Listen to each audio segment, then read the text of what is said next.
남자는 여자를 이해하지 못해서 폭력을 쓰고 여자는 남자를 이해하지 못해서 폭력을 쓰고, 그래서 서로 답답하다고 싸울 때 보면 크크크 치치치 크크크 이러고 싸워요. 말이 안 통한다고. 남자는요 여자하고 말싸움 해갖고 이길 수가 없어요. 나는 우리 천주교 신부 중에 수녀님하고 싸워갖고 이겼다는 신부를 본 적이 없어. 10년이 지나고 나면요 그 이쁜 얼굴이 온데간데 없어져요.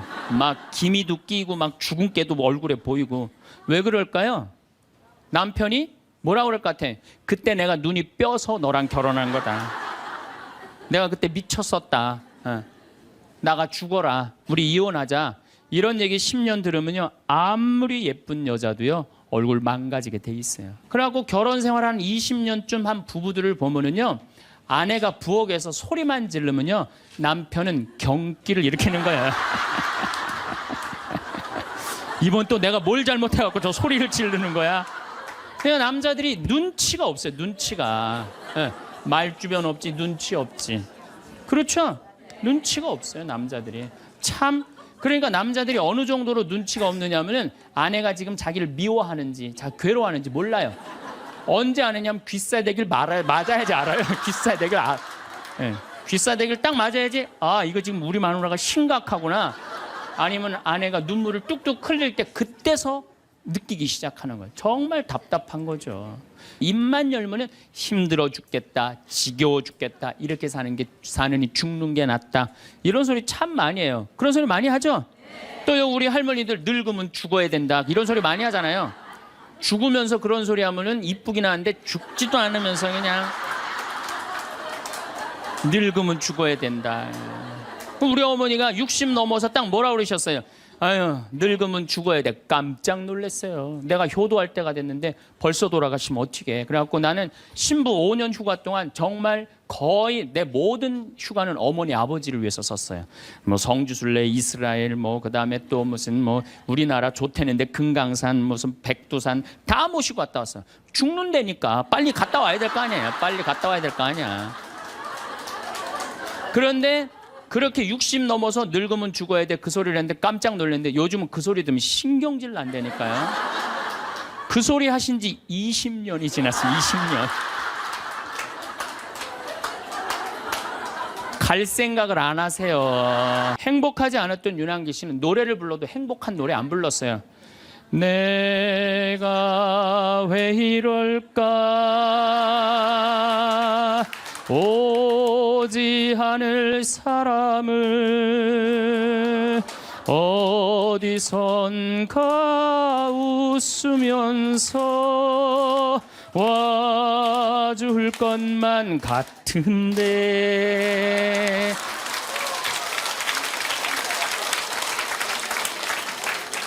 행복하지 않았기 때문에 노래를 불러도 행복한 노래를 안 불렀어요. 처음에는. 차라리 그 사람을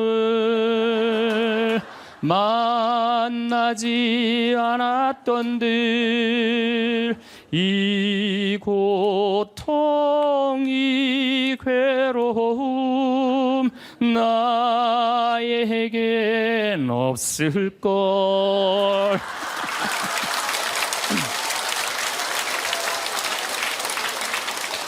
행복하지 않았기 때문에 노래도 행복한 노래가 안 나왔던 거죠. 나는 어떡하라고 이런 노래만 불렀어요. 이런 노래만. 너무합니다. 이것도 김수희 씨가 불렀지만 곡은 윤한기 씨가 쓴 거예요. 황창현 신부님의 행복특강 지금 바로 시작하겠습니다. 영상이 마음에 드신다면 구독, 좋아요, 알림 설정 부탁드립니다. 고급 실버타운이 지옥인 이유와 아프지 않고 오래 살려면 꼭 기억해야 할 한 가지도 함께 들으시면 좋겠습니다. 밥도 고맙다, 이쁘다, 감사다 이러면 향기가 나는데 사람은 어떨 것 같아? 사람. 내가 혼배를 한 200상, 300상 정도 해줬어요. 200상, 300상 정도 해줬는데 혼배를 할 때 내 느끼는 게 어쩜 그렇게 신부들이 하나같이 다 이뻐. 안 이쁜 신부가 없어요. 안 이쁜 신부가. 왜 이쁠까요? 남자가 데이트할 때 뭐라 그래? 보고 싶었어. 사랑해. 난 너 없으면 난 안 될 것 같아. 난 너 없으면 죽을 것 같아. 난 네가 원하는 건 다 해줄 수 있어. 말해봐, 원하는 거. 별을 따다 줄까? 달을 따다 줄까? 그럼 여자가 반짝반짝 웃어야 안 웃어요?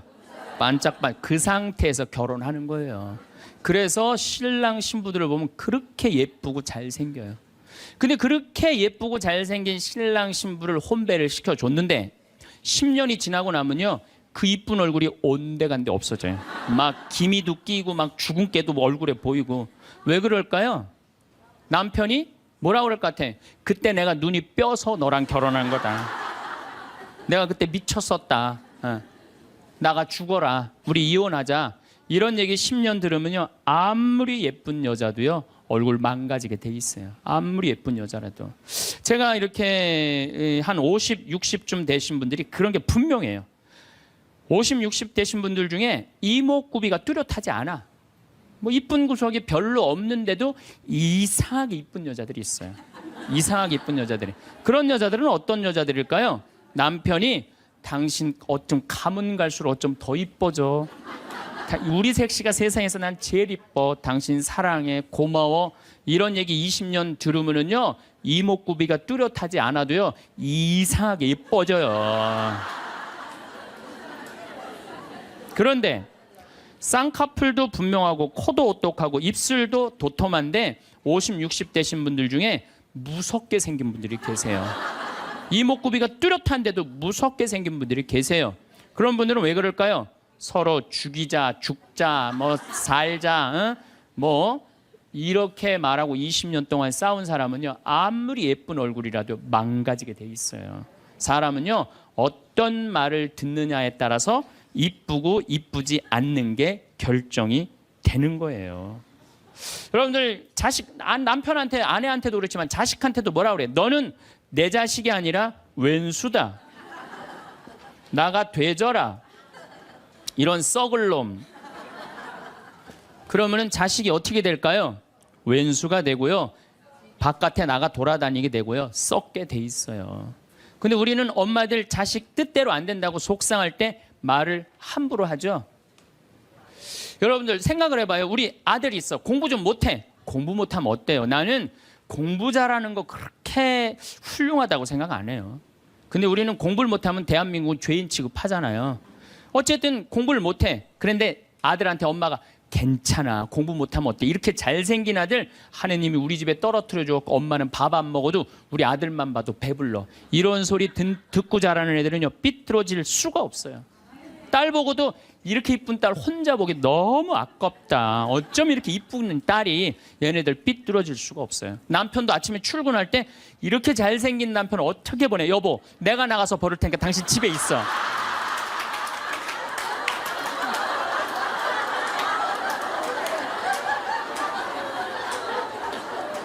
이러면은요, 남자가 돈 벌러 나갈 때 어깨 당당하게 피고 나가요.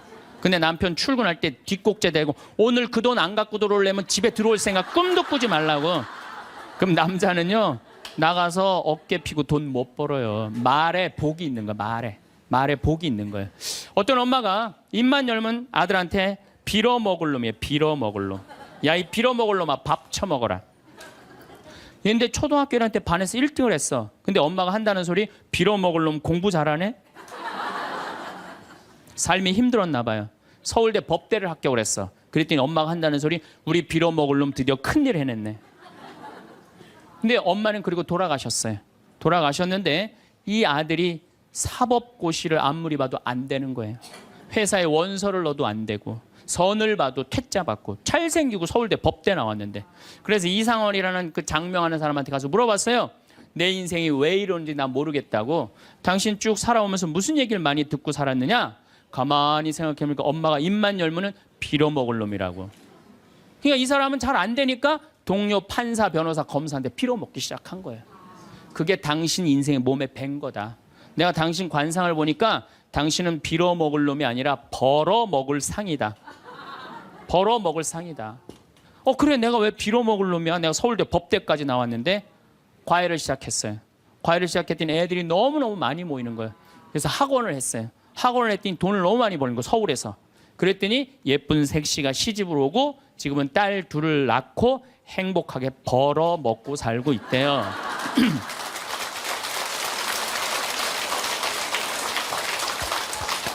말 한마디에요. 사람 운명이 갈리는 거예요. 말 한마디에.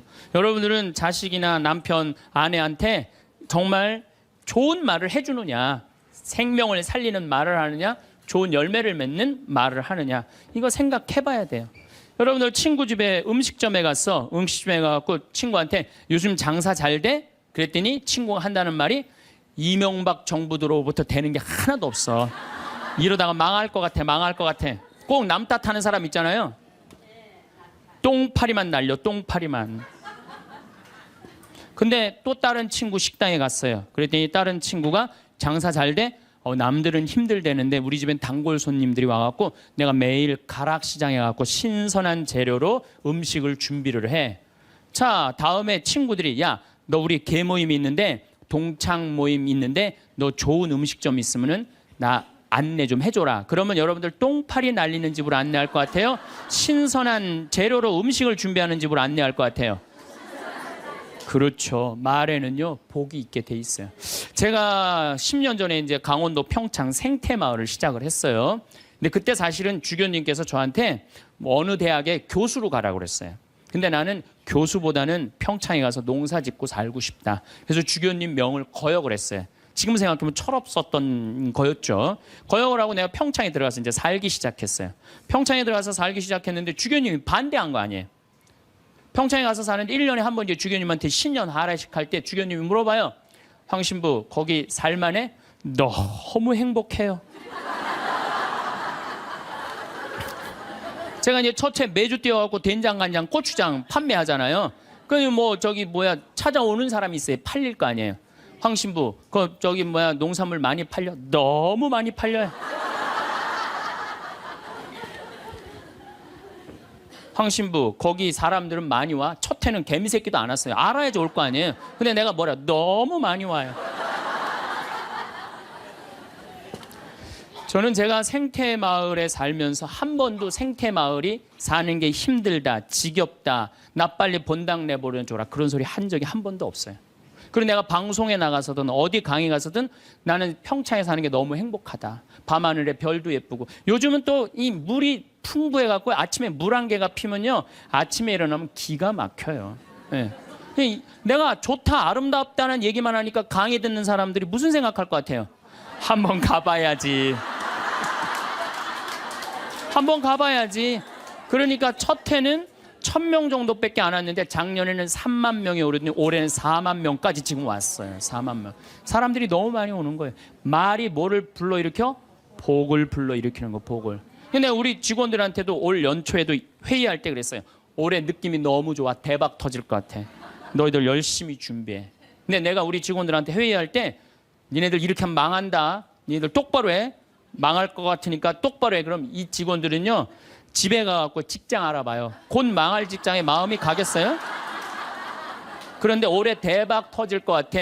마음이요. 벌써 놓이는 거예요. 그래서 내가 우리 직원들한테 8월 말까지 예약이 2월 달에 차면 내가 니네들 유럽 저기 뭐 기차여행 데리고 갈게. 내가 그랬어요. 그랬는데 12월까지 예약이 꽉 찬 거예요. 그래갖고 오늘 이 여행 그거 저기 뭐야 보증금 내라고 왔어요. 그래서 23명 우리 직원들 데리고 내년 유럽에 다 가요. 예.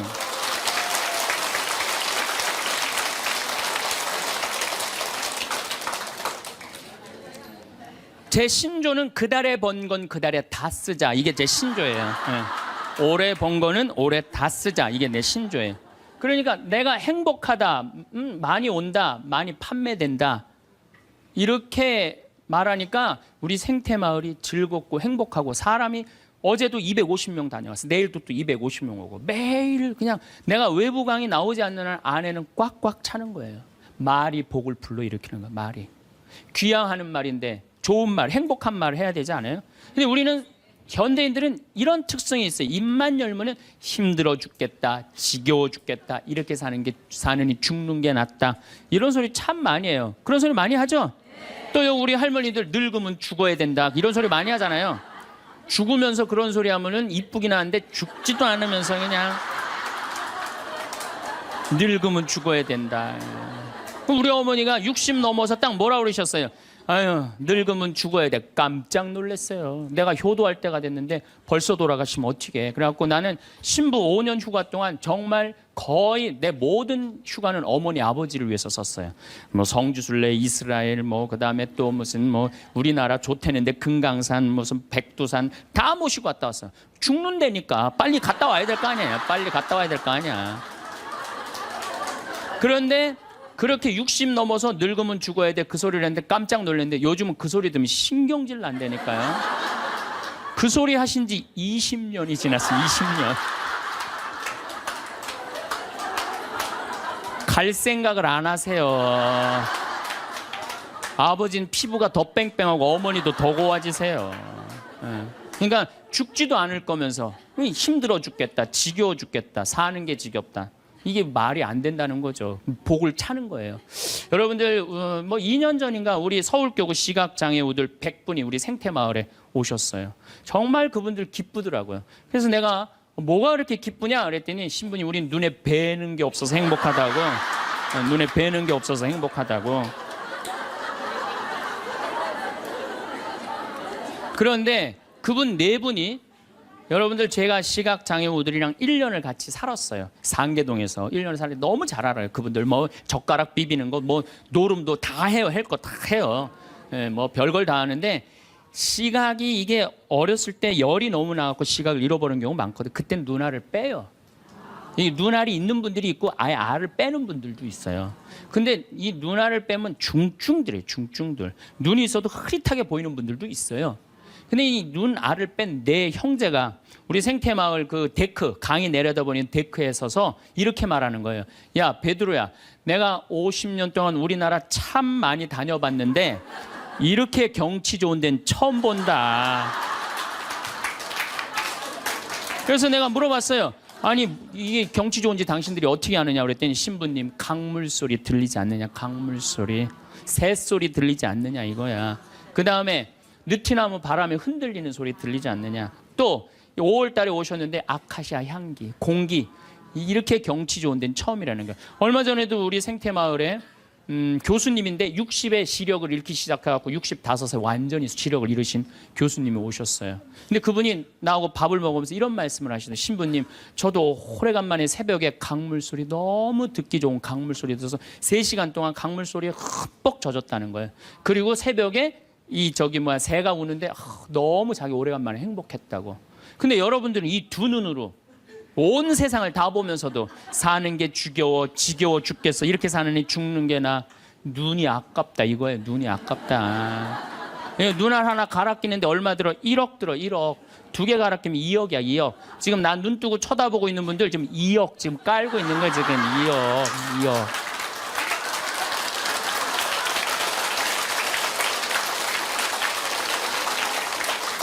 심장 하나 갈아 끼는데 5천, 간 갈아 끼는데 7천, 신장 갈아 끼는데 3천이에요. 그럼 이거 3억 5천이에요. 3억 5천. 여러분들 팔 하나 이거 의족으로 갈아 끼는데 400이에요. 양팔 800, 양다리 1600. 대충 따지면 여러분 한 5억 정도 되는 거예요. 그리고 더욱이 여기 지금 걸어오신 분은요, 적어도 5억짜리로 지금 끌고 온 거예요. 5억을 갖고. 그리고 여러분들 그 눈, 다리, 손가락, 발가락 다 붙어있는 식구 4명이 밥을 먹으면은요 20억이 앉아서 먹는 거. 20억이 앉아서.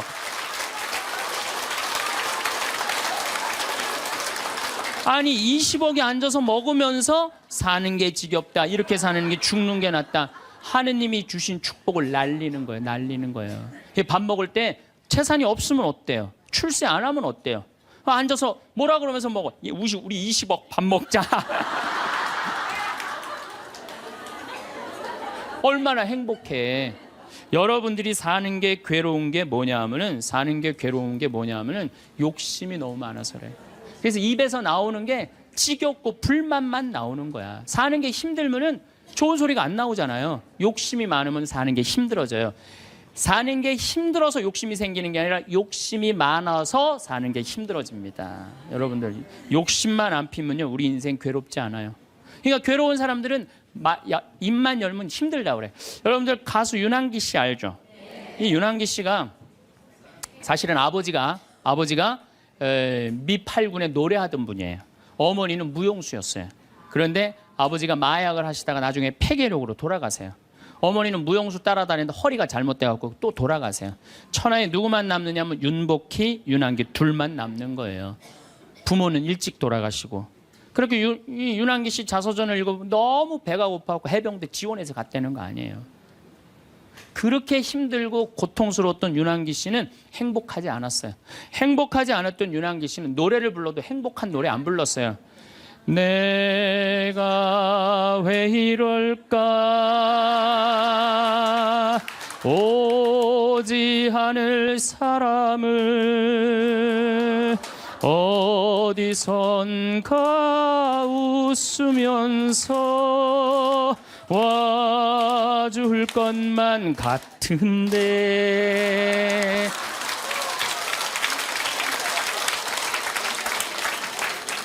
행복하지 않았기 때문에 노래를 불러도 행복한 노래를 안 불렀어요. 처음에는 차라리 그 사람을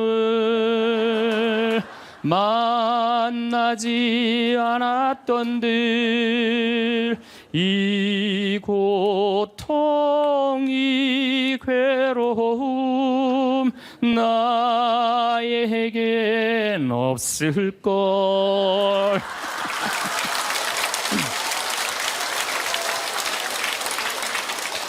행복하지 않았기 때문에 노래도 행복한 노래가 안 나왔던 거죠. 나는 어떡하라고 이런 노래만 불렀어요. 이런 노래만. 예. 너무합니다. 이것도 김수희 씨가 불렀지만 곡은 윤한기 씨가 쓴 거예요. 전부 행복한 곡이 하나도 없었어요. 근데 76년에 윤한기 씨는 하나님을 믿기 시작해요. 76년에 하나님을 믿기 시작해요. 그러면서 삶이 바뀌기 시작해요. 79년에 윤한기 씨, 윤복희 씨가 사랑이 뭐가 잘못되고 굉장히 괴로워해요. 그때 동생을 위해서 이사야전서 37장을 묵상하다가 갑자기 곡을 하나 써요. 여러분들 너무너무 잘 아는 요즘 저기 나가수에서도 유명한 내가 만약 외로울 때면 내가 위로해 줄게. 이게 무슨 소리냐면 내가 만약 외로울 때면 하느님인 내가 너를 위로해 줄게. 그 노래예요. 그 노래. 이게 1절은 한국어 가사가 2절은 영어 가사인데 1절은 그때 하느님이라는 단어를 쓸 수 없었지만 2절에는 하느님이라는 단어를 써요. 너는 나의 영원한 노래야. 야훼는 나의 영원한 노래, 영원한 기쁨이다 이거예요. 내가 외로울 때 누가 위로해 주지? 주님께서 위로해 준다 이거예요. 그리고부터 이 두 분은 인생이 바뀌어요. 이 이후로 윤한기 씨 자서전을 읽어보면 슬픈 노래를 하나도 안 불렀다고 그래요. 아까도 이야기했지만 나는 행복합니다. 나는 행복합니다.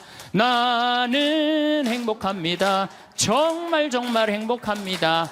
그 다음 가사가 뭐냐면 기다리던 그날이 왔어요. 어깨를 활짝 펴고 우리 함께 웃어봐요. 즐겁게 살아봐요. 그런 내용이에요. 그리고 지금 윤한기 씨는 무슨 일을 하고 있느냐. 나이가 70이신데 개신교 예술신학교 목회, 목사님, 총장 역할을 지금 목사님을 20년 이상을 살면서 세상 사람들한테 행복을 얘기해줘요. 청승을 떨면서 노래를 불렀을 때하고 기쁨을 가지고 노래를 불렀을 때하고 인생이 바뀐다 이거예요. 인생이. 그러니까 여러분들도 제발 성가 좀 청승 좀 떨지 말고 불러라. 네, 청승 좀 떨지 말고 해라. 그런데 이게 누구끼리 제일 서로 죽이는 말을 많이 하느냐? 복을 이제 서로 빌어줘야 되는데 복을 빌어줘야 되는데 누구끼리 제일 많이 아픈 말을 하느냐면 부부끼리 제일 많이 아픈 얘기를 많이 해요. 근데 참 나도 남자지만은 여자 참 이해하기 힘든 존재예요. 여자 이상하고 요상하고 괴상하고 아주 복잡하고 나만 그런 줄 알았더니 스티븐스 호킹스 박사라고 있어요. 스티븐스 호킹스 박사. 이 사람이 나이가 71인데 작년에 뭐라고 그랬냐면은 자기는 140억 년 전에 우주에서 벌어진 일도 다 아는데 자기는 아직도 여자의 95%를 이해를 못 하겠다고 그래요. 아니 그 유명한 사람도 95%를 이해를 못 하겠다고 그러는데 나는 더 모르죠. 네. 여자를 이해하지 못하니까 여자한테 폭력을 쓰는 거예요. 제가 신학교 1학년 때 주일학교 중고등학교 아이들을 데리고 한 20명 정도를 데리고 한 200명 정도를 데리고 여름 캠프를 갔어요. 우리 때는 4박 5일 가고 그랬어요. 섬강이라는 데를 갔는데 애들이 이제 수요일 날 이제 세 번째 날 전부 이제 강에 들어가는 프로그램이야. 근데 여선생 하나가 고개를 꼬고 안 들어가는 거예요. 그래갖고 아니 다 들어가는데 저 선생은 왜 저 물에 안 들어가느냐? 저 선생 프로그램에 참여시켜라. 빨리 집어넣어라. 그랬더니 다른 선생님들이 오더니 학사님 안 된다는 거예요. 저 선생님 오늘 그날이라는 거 그날.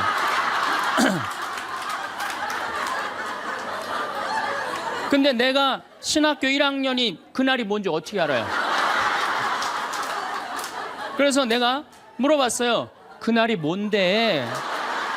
아 학사님 오늘 저 선생님 그날이라 안 된다니. 오늘 물에 들어가는 날이지 그날이 뭔데? 그랬더니 어떤 지혜로운 엄마 선생님이 나를 한 군데로 데려가더니 학사님 여자는 한 달에 한 번 매직이 있다는 거예요. 그래서 내가 매직이 뭔데요? 근데 그 엄마 선생님 정말 지혜로웠던 것 같아요. 그 엄마 선생님이 학사님 이 여자는 한 달에 한 번 생리를 하는데 그때 피가 나오기 때문에 물에 들어가면 안 된다는 거예요. 나는 그거 처음 알은 거예요. 처음 알은 거 그때. 그러니까 내가 여자에 대해서 모르니까 여자한테 뭐를 하느냐 하면 폭력을 쓰는 거예요. 폭력을. 근데 이런 일들이 집안에서 수도 없이 일어나요. 남자는 여자를 이해하지 못해서 폭력을 쓰고 여자는 남자를 이해하지 못해서 폭력을 쓰고 그래서 서로 답답하다고 싸울 때 보면 크크크 치치치 크크크 이러고 싸워요. 말이 안 통한다고. 그러니까 여자에 대한 생물학적 특징을 알아야 되고 남자에 대한 생물학적 특징을 알아야 되는데 그거에 대해서 서로 모르는 거예요. 근데 이제는 알아야 돼요. 왜 알아야 되느냐 하면은 옛날에는 남자하고 여자하고 20살에 결혼해갖고 50살에 죽었어요. 남자 여자 20살에 결혼해갖고 애 한 열 낳다 보면요 애 낳다가 죽어요. 남자는 애 키우다 죽어요. 갈등이 있을 수가 없어요. 부부라고 그러지만은 한 집에 살지도 않아. 안사람 바깥사람 그러고 그냥 사는 거예요. 근데 요즘은 안 죽어. 100살까지. 남자 여자가 50살서부터 100살까지 서로 이해도 못하면서 한 집에서 50년을 사는 거예요. 서로를 이해를 못하면서. 그러니까 말이 어떤 말이 나와? 상대방한테 가슴에 멍을 들게 하는 말이 나오는 거예요. 멍이 들게 하는 말을. 그래서 다음 시간에는 과연 우리 남자 여자가 도대체 어떤 특징을 갖고 있기 때문에 서로 크크크 치치치 크크카 하고 싸우는지 왜 남자 여자가 서로 으르렁거리면서 잡아먹을 듯이 싸우는지 그 이야기를 다음 시간에 하도록 하겠습니다. 감사합니다. 참 예수님 네, 지금 생명을 살리는 말씀이라는 주제로 이야기를 나누고 있습니다. 우리 인간은 말이라는 것처럼 중요한 게 없는데 이 말을 잘 사용하느냐 사용하지 못하느냐에 따라서 그 공동체가 행복하기도 하고 그 공동체가 불행하기도 합니다. 내가 또 복을 불러오는 말을 하는 사람이 있고 복을 차는 말을 하는 사람도 있습니다. 그래서 과연 나는 생명을 살리는 말씀을 하는 사람인가, 좋은 열매를 맺는 말씨를 뿌리는 사람인가, 아니면 입만 열무는 기분 나쁘게 하는 말투를 던지는 사람인가, 이 이야기를 나누고 있습니다. 근데 이게 부부끼리 가장 많은 상처를 주는 것 같아요. 지난주 끝에도 잠깐 말씀드렸듯이 나도 남자지만 참 여자를 이해하기가 힘들어요. 제가 이렇게 한 2년 전에 제가 위암 수술을 했어요. 그래갖고 이제 이 위를 암 환자들은 온도가 42도가 넘어가면 재발하지도 않고 암이 죽는데요. 그래서 이제 제가 찜질방을 잘 가요. 찜질방을 잘 가는데 아주 뜨거운 찜질방을 잘 가는데 얼굴이 알려졌잖아요. 그래갖고 아는 사람들이 많아요. 그래갖고 수건을 뒤집어 쓰고 찜질방에 가서 앉아 있어요. 한쪽 끝에 조용히 쭈그리고 앉아 있어요. 그러면 이제 아줌마 셋이서 들어와서 수다를 떨기 시작하면은 이해할 수 없는 수다를 떨어요. 아줌마 3명이서 뭐라 그러냐면은 한 아주머니는 자식 얘기해요. 자식 얘기. 그럼 옆에 아주머니가 자식 얘기하면은 그 자식 얘기를 같이 받아줘야 되는데 옆에 아주머니는 그러거나 말거나 자기는 남편 바람핀 얘기해요. 또 옆에 아줌마는 남편 바람핀 얘기 해거나 말거나 자기는 아파트 산 얘기해요. 주제가 다른 세 가지 이야기를 각자 지치지도 않고 30분 동안 계속 하는 거예요. 이해가 안 되더라고요. 우리 남자들은 정치 얘기를 지금 하고 있는데 아내가 여보 우리 애가 자꾸 속을 썩여 그러면 남자 신경질 부려요. 여보 나 지금 정치 얘기 하고 있잖아 지금. 정치 얘기 끝나면은 그 다음에 자식 얘기해. 남자는 한 번에 한 가지 주제만 얘기를 해요. 근데 여자는 동시에 세 가지 얘기를 동시에 하는 거야. 기분도 안 나빠하면서 계속 얘기하는 거예요. 기분도 안 나빠하면서 나는 왜 그런가. 근데 요즘 공부를 해보니까 이해가 되더라고요. 여자는 언어를 관장하는 뇌가 좌뇌에도 있고 우뇌에도 있대요. 머릿속에 말이 꽉 차 있는 거야. 말이 꽉 차 있으니까 말을 해야 돼. 그런데 말은 하긴 해야 되는데 또 들어야 되잖아. 근데 말을 하면서도 귀는 동시에 두 가지를 구분해서 들을 수 있대요. 이게 무슨 얘기냐면은 한 아주머니는 자식 얘기 자기는 입으로 하면서 귀로는 남편 얘기도 듣고 아파트 얘기도 듣는 거야. 무시하는 게 아니야. 그냥 자기 각자 얘기하면서 상대방 얘기도 다 듣는 게 여자예요. 남자는 언어를 관장하는 뇌가 좌뇌 뒤에만 있어요. 좌뇌 뒤에. 그래갖고 남자들이 교통사고 나갖고 좌뇌를 다치잖아요. 그러면은요 언어 상실이 온대요. 근데 여자가 교통사고 나갖고 좌뇌를 다치잖아요. 좌뇌를 다쳐도 전혀 말하는데 지장이 없대요. 아직도 우뇌가 남아 있어서. 그리고 이런 이 부부가 남자하고 여자하고 부부 싸움을 하잖아요. 그럼 남자는 또 흥분을 하면 그나마 좌뇌 뒤에 언어를 관장하는 뇌 기능이 없어져 버린대. 흥분하면. 그러니까 아내가 여보 당신 뭐 시집 와갖고 나 손에 물 안 묻히게 해준다 그러더니 당신 나 얼마나 고생시켰어. 뭐 결혼기념일을 챙겨줬어. 생일을 챙겨줬어. 우리 친정엄마를 챙겨줬어. 나 여행을 보내줘서 막 따지면은 남편들이 대꾸를 해야 되는데 이게 어디 있는 줄 알아야지. 대꾸를 어디 있는 줄 알아야지. 그리고 대부분의 남자들의 반응이 어떠냐면 그거 30분 동안 계속 어이 하다가 끝나는 거예요. 여자는 그냥 좌뇌에 있는 거 쏟아내고 우뇌에 있는 거 쏟아내고 막 30분 동안 그냥 있는 대로 공격을 하고 난 다음에 여자는 할 얘기 다 했어요. 그 남자가 그게 시끄러. 그리고 여자는 자기 하고 싶은 얘기 다 하면은요 원도 한도 없어요. 부엌에 가고 아무 일도 없다는 듯이 설거지해요.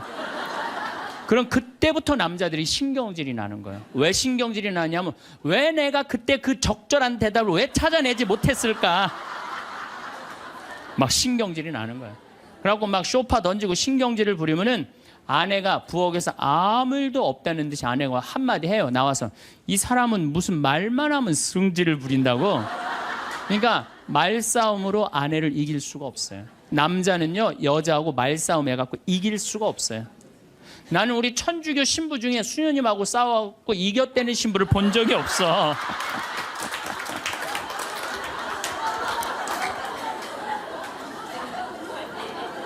말싸움으로 여자를 이길 수가 없어요. 말싸움으로.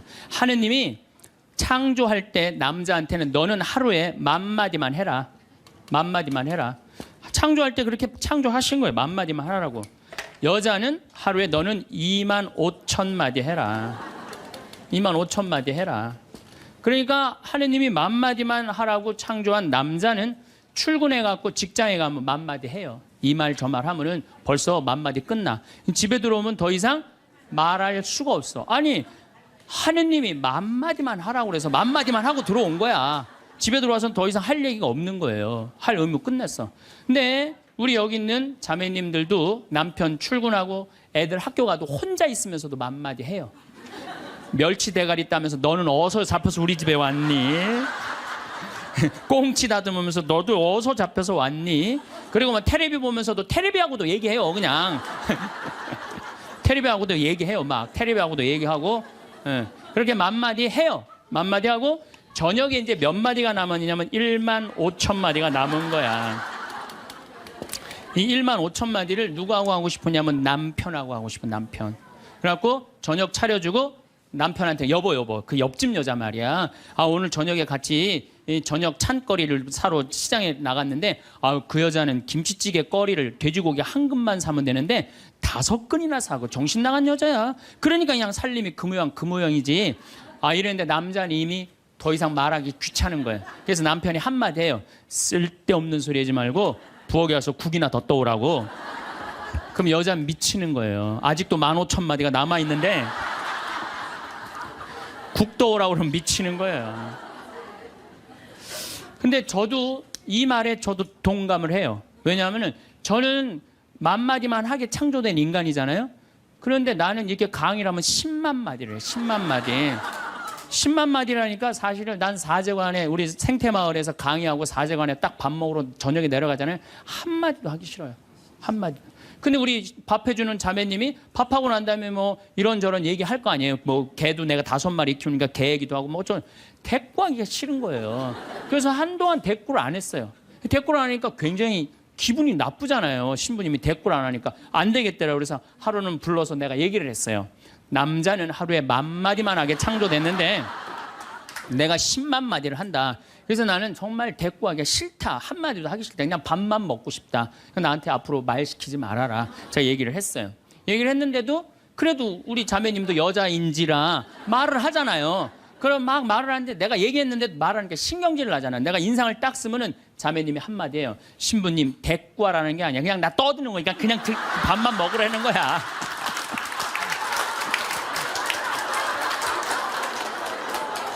이게 뭐냐면은 이게 합의가 된 거예요. 합의가 된 거야. 그러니까 그냥 떠들어 그냥 떠. 난 대꾸 안 하는 거 이해하고 떠드는 거 이해되는 거야 서로. 내가 보기에는 많은 부부들이 특히 우리 자매님들이 남편이 막 목석같이 있으면 이런 말을 해. 나는 사는 게 하나도 재미가 없다. 그러죠? 남편이 목석 같으니까. 그런데 남편이 목석이 아니에요. 원래 창조되기를 그렇게 창조된 거예요.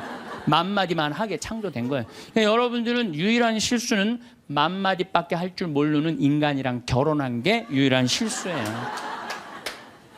더 놀라운 건 뭐냐면은 한 아주머니는 자식 얘기하고 한 아주머니는 남편 얘기하고 한 아주머니는 아파트 얘기하면서 손으로는 달걀을 까먹어 간다는 거예요.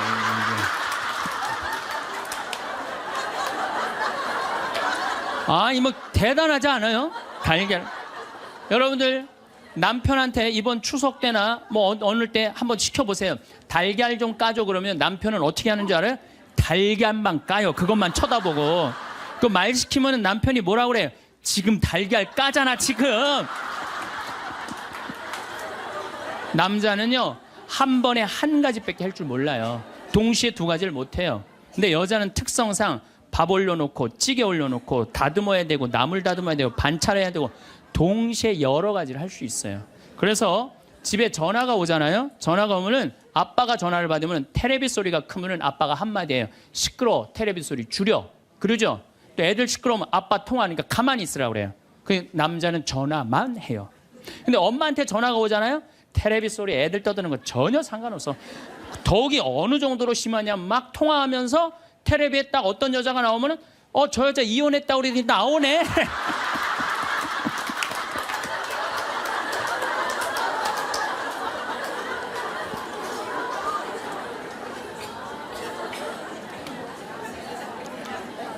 이게 무슨 얘기냐면은 언어에 있어서 여자가 남자보다 뛰어납니다. 언어에 있어서. 제가 한번 뭐 고등학교 강의를 갔는데 한 10년 전 얘기예요. 강의를 갔는데 그해 경기도에 영어 선생님 172명을 뽑았는데 여자가 170명, 남자가 2명 됐대요. 언어에는요 여자가 탁월한 능력을 갖고 있어요. 그러니까 남자는 말주변이 없어. 말주변이 없게 돼 있어요. 근데 문제는 언어만 뛰어난 게 아니에요. 여자가 시각도 뛰어나요. 시각도.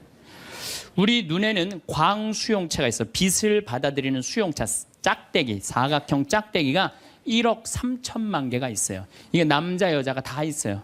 근데 이 1억 3천만 개는 하얀색, 빨간색, 까만색, 파란색만 구분하는 거예요. 그러니까 남자들은 이 광수용체 1억 3천 거 요것만 있어요. 그러니까 남자들은 색깔 구분을 4가지만 해요.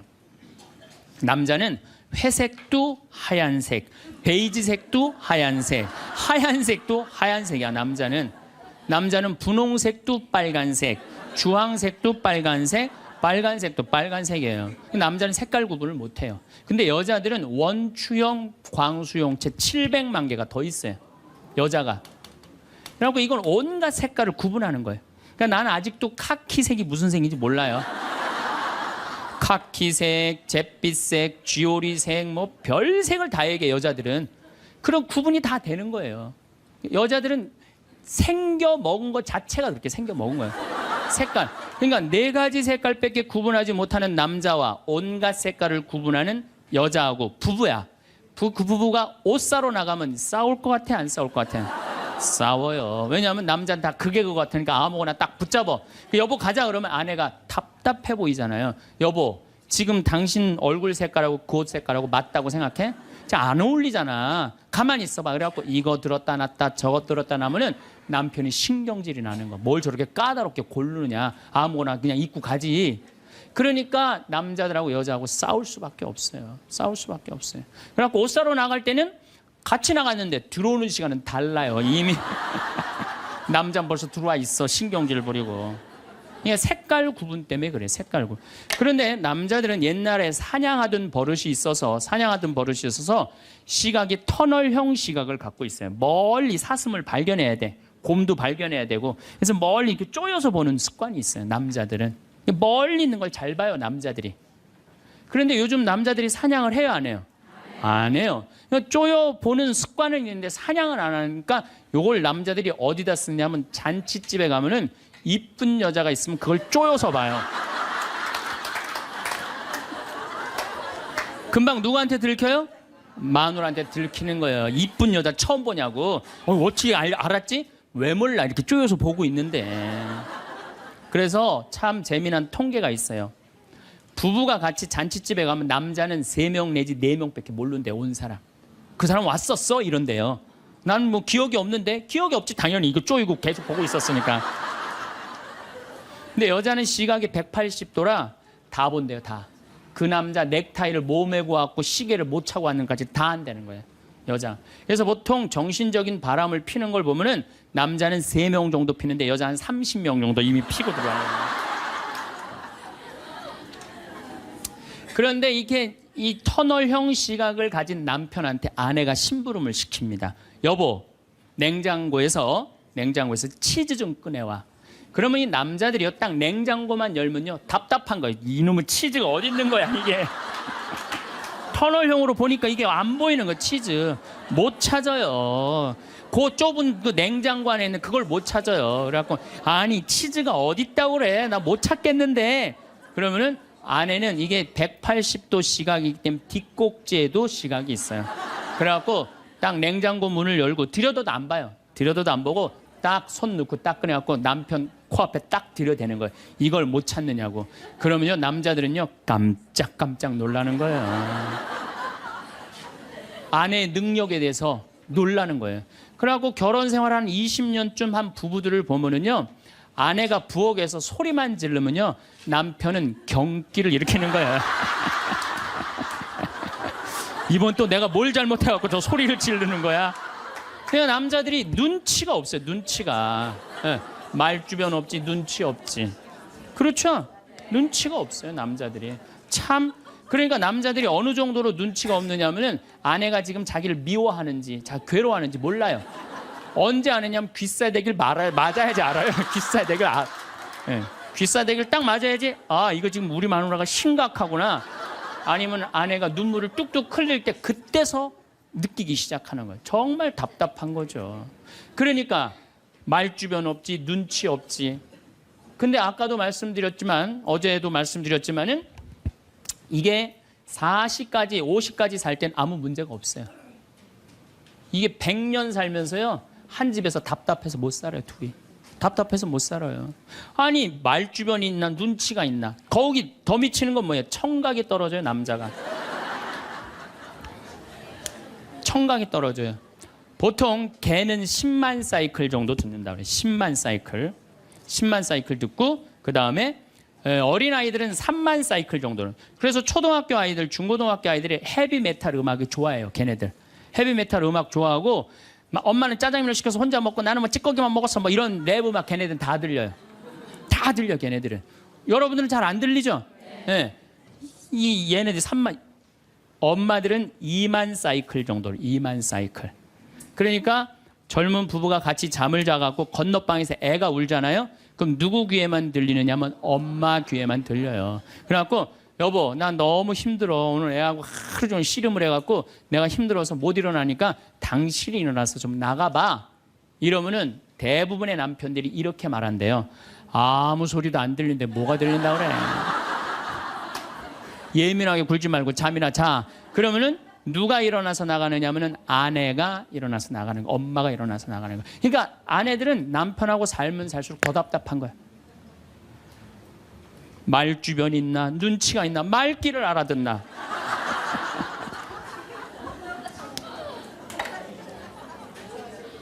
그러니까 이제 한 집에서 할아버지하고 할머니하고 한 집에서 사는 할머니 할아버지야. 예.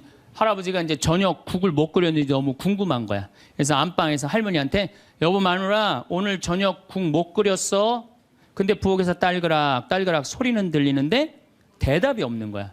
이놈의 마누라가 날 또 무시하는구나. 이번엔 또 거실에 나가고 또 한번 물어봐요. 이놈의 마누라 저녁 국 못 끓였냐니까 왜 대답이 없어? 아 근데 딸그락 딸그락 소리는 들리는데 또 대답이 없는 거야. 너무 화가 난 할아버지가 이번에는 부엌에 가갖고 이놈의 할망구야.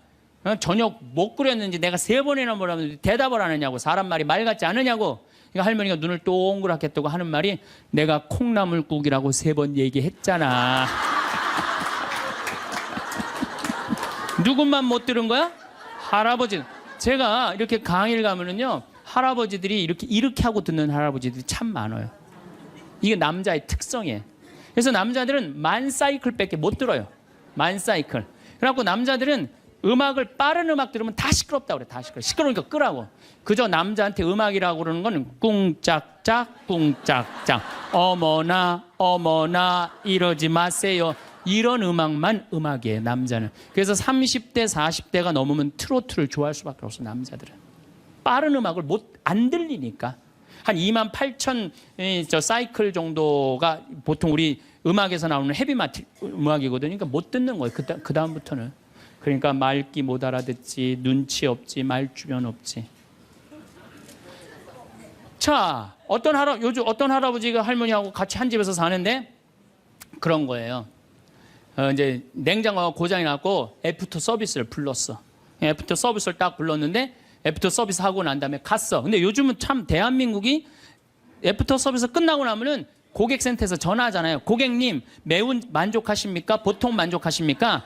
저 설문조사를 하잖아요.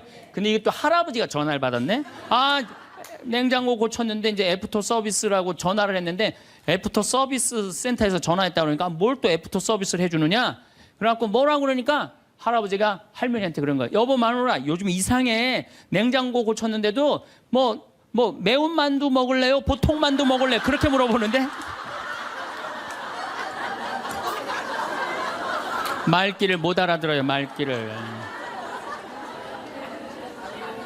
그러니까 60이 넘어가기 시작하면 할머니들 목소리가 커지기 시작해요. 막 할아버지한테 막 소리 지르는 거예요. 소리 지르는 이가 말귀를 못 알아들으니까 소리를 지르기 시작하는 거예요. 그러니까 점점 나이 먹으면 할머니들은 거칠어지고 그러니까 말귀를 못 알아들으니까 기억력까지 떨어지게 돼 있어. 동시에. 그러니까 어떤 할머니 할아버지가 또 한 집에서 살면서 할아버지가 너무 배가 고픈 거예요. 할머니한테 심부름을 시켰어요. 여보 마누라 좀 부엌에 갖고 냉장고에서 우유하고 아이스크림 좀 갖다 줘. 나 배가 고파. 그랬더니 할머니가 막 일어나면서 가려고 그랬어요. 그랬더니 할아버지가 신경질을. 이놈의 마누라야 그냥 가면 어떻게 가다가 까먹으면 어떻게 하려고 그냥 가냐고. 적어가라고. 우유하고 아이스크림. 할머니가 딱 째려보고 이놈의 영감탱이가 내가 그것도 모를까 봐 그걸 적어가라고 그러냐고. 기다리라고 내가 우유하고 아이스크림 갖다 줄 테니까. 할머니가 추측 가셨어요. 갔는데 한 몇 분 있다가 왔는데 할머니가 삶은 계란을 갖고 온 거예요. 근데 이 할아버지가 뭐라고 그러냐면은 기가 막힌 거예요. 고마워 마누라 삶은 계란 갖다 줘서. 자기가 뭐 시켰는지도 모르는 거야.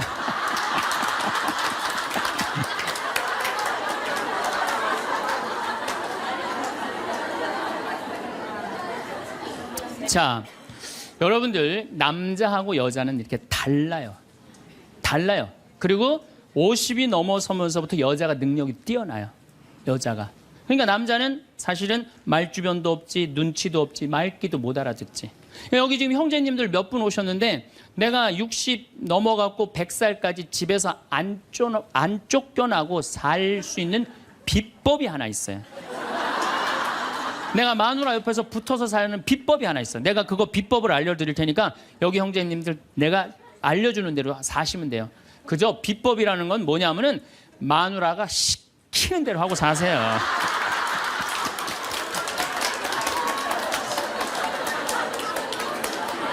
밥 먹으라 그러면 밥 먹고, 이 옷 입으라면 이 옷 입고, 저거 입으라면 저거 입고, 어디 갔다 오라면 갔다 오고 그러지 뭐 자기 뜻을 밝히지 마세요. 자기 뜻을. 그래야지 안 쫓겨나고 살 수 있어요. 시키는 대로 하고 살면 돼. 시키는 대로.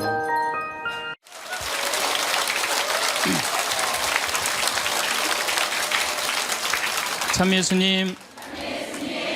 네.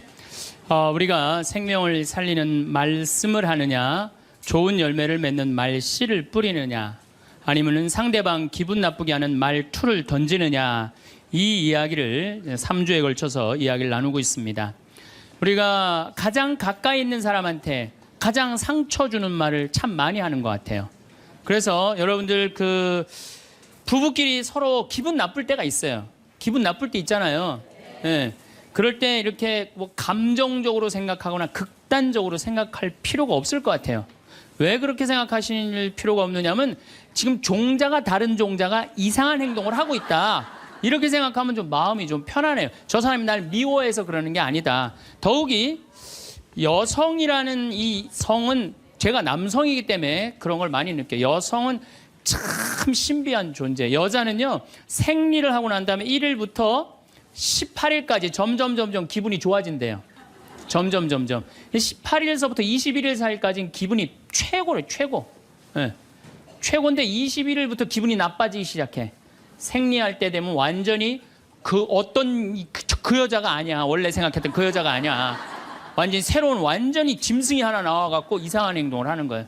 그러니까 여자는 기분이 좋고 나쁘고 너무 분명해요. 좋을 때는 한없이 좋고 나쁠 때는 또 한없이 나쁜 경우가 있어요. PMT라고, 이게 그 여자는 그 생리 전 긴장감이 있대요. 이 현상이 있어갖고 여자의 감정을 남자들이 내 마누라 난 도저히 이해가 안 돼. 이게 이 주기를 몰라서 그래요. 더욱이 여자가 한 18일에서 21일 사이는 기분이 얼마나 좋으냐면은 처녀 때도 이때 만약에 파티장에 가고 술을 먹는데 남자를 보면은요, 모든 남자가 다 멋있게 보인대. 그래갖고 그냥 이때 그냥 술 먹고 호텔에 다음날 아침에 깨보면 어머머 내가 미쳤어, 내가 왜 그랬지? 이런 일이 이때 벌어지는 거예요. 그래서 보통 보면은 이렇게 부부들 보면 너무 예쁜 여자하고 이상하게 생긴 남자가 부부로 사는 경우가 있어요. 이 경우는 18일에서 21일 사이에 만난 경우에, 이 경우는 전혀 어울리지 않는데도 같이 사는 경우가 있어요. 그걸 뭐 번개 맞은 사랑, 운명 같은 사랑, 그런 거 아니에요. 그런데 이게 결혼할 때만 이런 현상이 일어나는 게 결혼하고도 계속 이 주기가 반복되는 거예요. 그러니까 남자들도 이걸 이해를 못하니까 답답한 거. 저 여자가 왜 저러나? 느닷없이 왜 신경질을 부리지? 또 느닷없이 너무너무 잘하고. 이런 주기, 본인들도 아마 그런 주기에 대한 인식이 있으실 거예요. 인간이라는 게 그렇게 복잡한 것 같아요. 근데 옛날에는 이렇게 복잡해도 몰라도 됐어요. 그냥 참고 살고 그냥 견디고 살고, 성당에서 십자가 생각하고 참으라고 그러면은 그냥 참고. 그리고 옛날에 제가 20년 전만 해도 뭐 신부님 남편이 때려요, 뭐 남편이 바람 펴요, 그러면 저도 그랬어요. 참고 살으라고. 왜? 참고 살. 좀만 참으면 죽으니까 그냥. 죽으니까 참고 살라고 그랬어요. 그 옛날엔 더 했죠. 그 옛날에는 뭐 100년 전, 200년 전에는 참고 살면 둘 중에 하나 아무나 빨리 죽으니까 그냥. 근데 요즘은요, 한 40살 된 사람이 남편이 때려요, 바람 펴요, 빚만 만들어놔 이러면요, 참고 살라고 얘기하기가 참 두려워요. 왜냐하면 참고 100년을 더 살아야 되는데 그거는 또 다른 형벌이거든요. 그러니까 여러분들도 이제는 남자라는 이 동물을, 짐승을, 종자를 이해를 하셔야 돼요. 남편을 이해하라는 게 아니에요. 남자가 생겨먹은 게 어떻고, 또 여기 있는 우리 형제님들은 여자가 생겨먹은 게 그러면 훨씬 좀 덜 싸울 거예요. 덜 크크크 치치치 카카카 된다니까. 그런데 이제 부부끼리도 서로에 대한 이해가 필요하지만은 여러분들 자녀에 대한 이해가 필요합니다. 자녀를 이해하셔야 돼요. 그리고 자녀하고 대화를 해야 돼요. 자녀하고 대화를 해야 되는데 우리나라 엄마들은 참 편안하게 교육해요. 딱 한마디만 하면 되니까 공부해. 이건 절대 교육이 아니에요. 절대 교육이 아니에요. 작년 3월 13일 날 고등학교 3학년 남자아이가 엄마를 죽였어요. 목으로 칼을 찔러서. 그런데 얘가 전국 4천등 하는 아이였대요. 모의고사에. 전국. 근데 엄마는 전국 1등 하라고 그래요. 전국 1등. 나는 전교 1등은 들어봤어도 전국 1등은 처음 들어봤어요. 전국. 자식한테 전국 1등을 하라고 강요한 엄마는 처음 들어봤어요. 근데 얘는 전국 4천등이면요 서울대 들어가요. 왜냐면 1년에 서울대 4,000명 정도 뽑거든요. 4,000명 정도 뽑으면 뭐 카이스트, 경찰대 뭐 이런 데 다 빠지면은요 서울대 들어가고도 남아요. 그런데 얘는 전국 63등으로 고친 거야. 63등인지 62등인지. 내가 고등학교 때 반에서 받은 등수야 이거야. 고등학교. 그런데 엄마가 이 성적표를 받아보고 아이를 야구방망이 골프채로 8시간을 두들겨 팼다는 거예요. 엄마가 전국 1등 하라고 그랬더니 왜 전국 62등 하느냐. 근데 3월 14일이 무슨 날이냐면 학부용 진학 상담하는 날이야. 얘는 전국 62등도 8시간 두들겨 맞았는데 이거 전국 4,000등 걸리면은 나는 죽는다. 그래갖고 엄마를 미리 죽인 거예요. 얘 지금 감옥에 가 있어요. 1차 재판 끝났어요. 3년형인가 지금 나왔어요. 나는 얘는 엄마를 죽였다고 생각하지 않아요. 시험 감독관을 죽인 거예요. 시험 감독관을. 근데 우리는 자녀들한테 공부하라는, 왜 공부해야 되는지, 인생에 대한 철학, 삶의 진리 이런 얘기 전혀 하지 않아요. 그냥 무조건 공부하라. 무조건 공부하라 그래. 그러니까 애들이 왜 공부해야 되는지도 모르고 부모가 하라고 그러니까 지겨워도 하는 거예요. 그러니까 부모가 지겨운 거예요. 부모가 지겹고 부모하고 말을 섞기 싫고. 여러분들 맨날 초등학교 이제 한 5학년만 되면은 남편이 맨날 술 먹고 들어와. 남편이 요즘 경기가 안 좋아갖고 400만 원을 벌어야 되는데 150만 원밖에 못 벌어. 400만 원을 벌었는데 150만 원밖에 못 벌어. 그래갖고 남편이 걱정이 돼갖고 맨날 술을 먹고 들어와요. 그러면은 엄마가 한다는 소리가 그래요. 지겨워 죽겠어. 뭐하러 나하고 결혼했어. 술하고 결혼하지. 내가 이혼을 하든가 말든가 해야지. 아빠는 맨날 술 먹고 들어오고. 초등학교 5학년만 되면은 여자의 초등학교 5학년 애들 눈치가 빨라요. 아, 우리 집이 지금 심각하구나. 엄마 아빠가 곧 이혼하면 나는 엄마하고 살아야 될까 아빠하고 살아야 될까 고민해요. 아빠가 밤 10시에 술이 취해갖고 들어왔어. 그래도 딸이라고 아빠 들어왔냐고. 아빠 오셨어요? 아빠가 한다는 소리가 우리 딸 이리 와. 아빠가 안아줄게. 걱정하지 말고 넌 들어가서 공부해. 이 아빠가 다 알아서 할게. 아니 엄마는 이혼한다는데 뭘 다 알아서 한다는 거야. 근데 엄마는 지겨워 죽겠어. 내가 이혼하든지 말든지 이런 소리 하면요. 얘는 마음 잡고 공부 못합니다. 공부하란다고 공부하는 게 아니거든요. 정말 지혜로운 엄마는 어떤 엄마인 줄 알아요? 남편 술 취해갖고 들어오면은 방에다 뉘어놓고 근심 어린 얼굴로 쳐다보는 초등학교 5학년 딸아, 아빠가 맨날 술 먹고 들어오니까 걱정되지? 엄마 나 걱정돼. 아빠가 왜 저래 조금? 사실은 아빠가 요즘 경제가 좀 어렵지 않니? 너도 알다시피 지금 유럽에 그리스 사태 터졌잖아.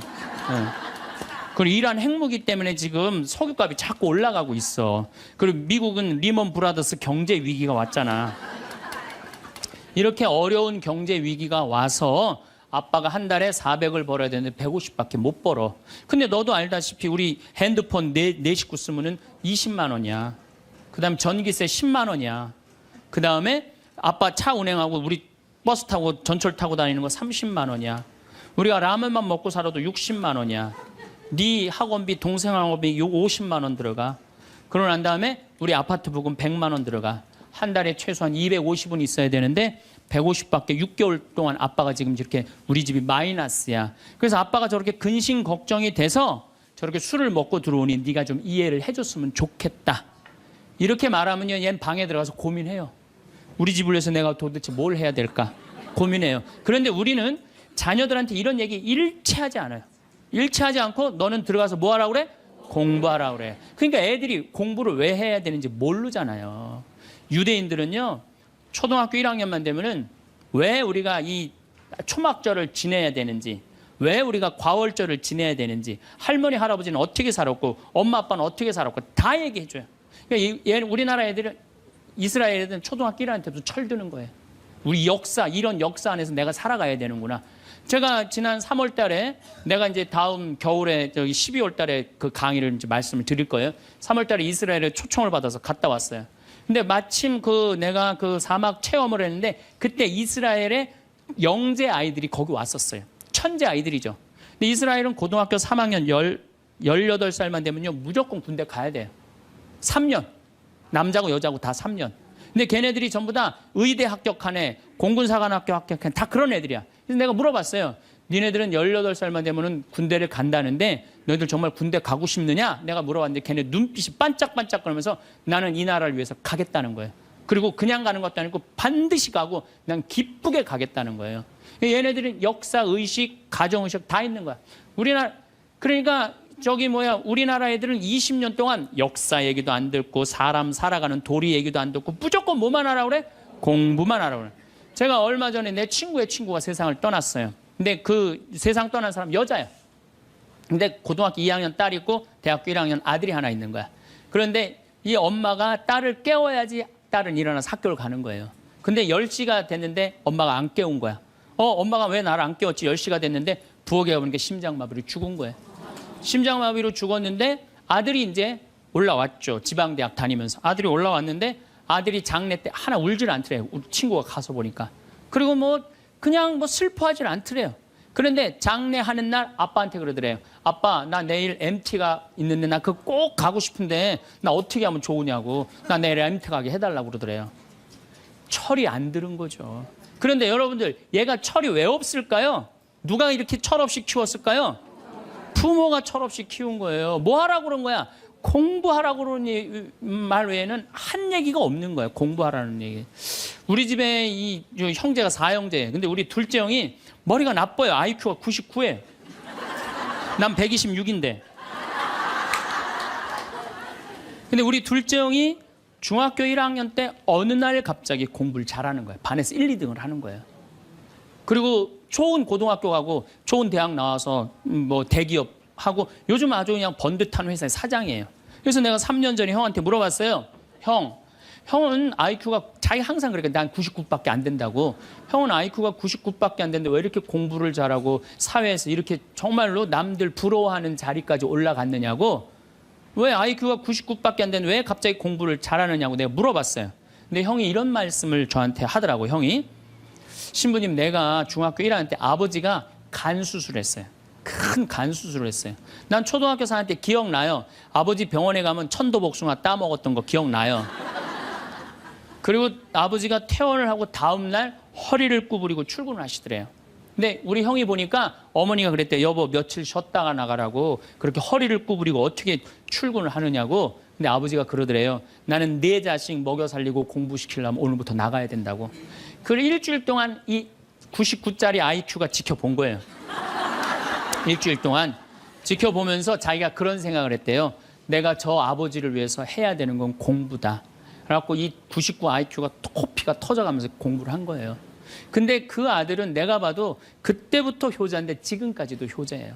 왜? 부모의 삶에 동참했기 때문에.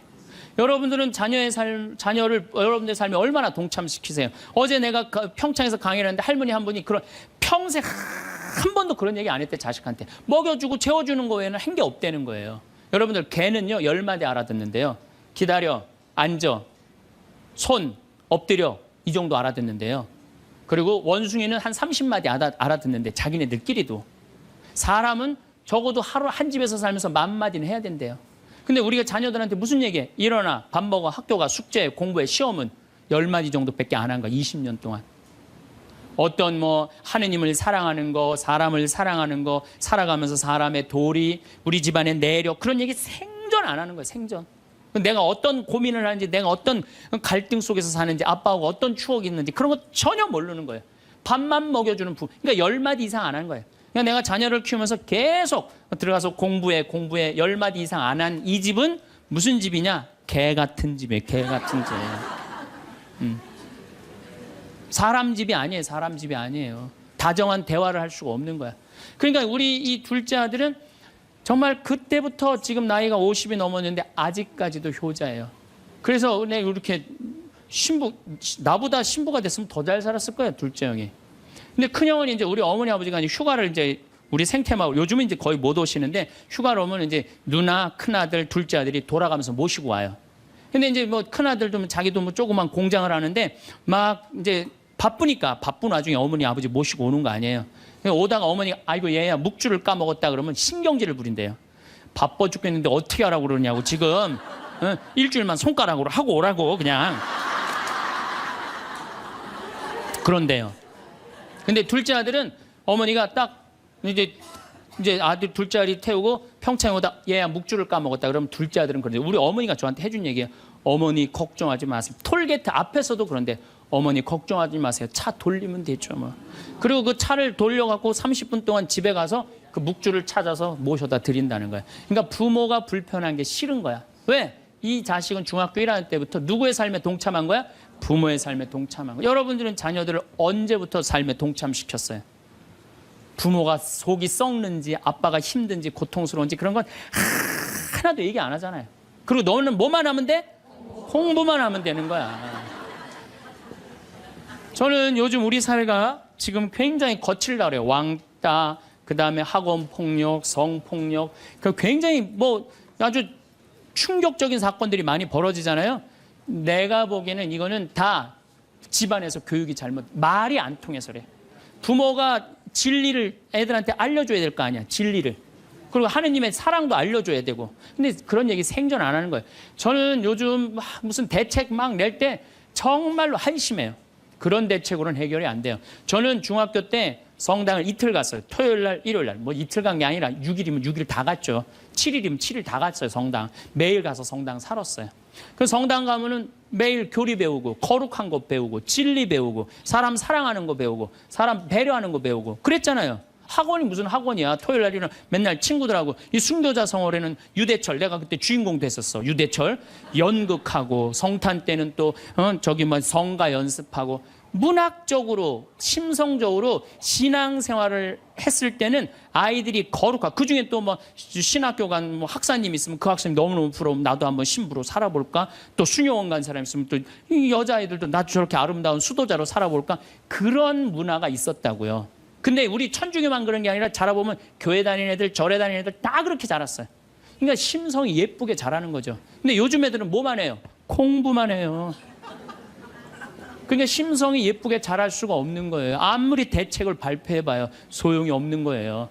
그래서 나는 진짜 똑똑한 정치인이라면은 토요일 날, 일요일 날 신앙생활 하게 해야 돼요. 똑똑한 정치인들이라면. 그 문화생활 하게 해야 돼, 애들이. 절대 공부를 하면 안 돼요. 토요일 날, 일요일 날은. 그렇게 자라면은 우리 사회가 굉장히 건강해지고 거룩해지고 진리가 충만한 나라가 될 거예요. 공부한다고 되는 일이 아니에요. 공부한다고.